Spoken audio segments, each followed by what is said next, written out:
MTV news Kannada ವಾಹಿನಿಗೆ ಸ್ವಾಗತ.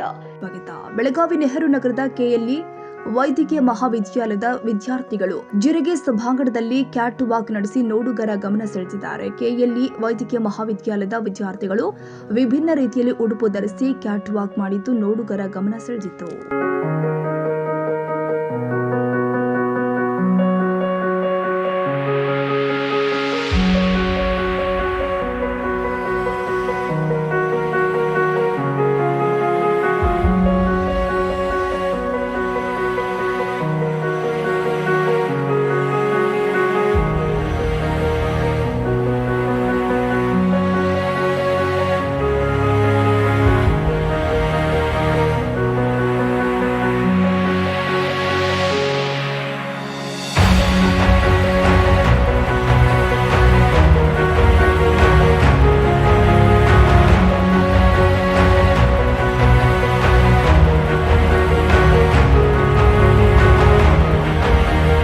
ಸುದ್ದಿಗಾಗಿ ಎಂಟಿವಿ ನ್ಯೂಸ್ 24x7ಗೆ ಸಬ್ಸ್ಕ್ರೈಬ್ ಮಾಡಿ ಮತ್ತು ಬೆಲ್ ಐಕಾನ್ ಅನ್ನು ಒತ್ತಿ. ತಪ್ಪದೇ ಲಿಂಕ್ ಶೇರ್ ಮಾಡಿ.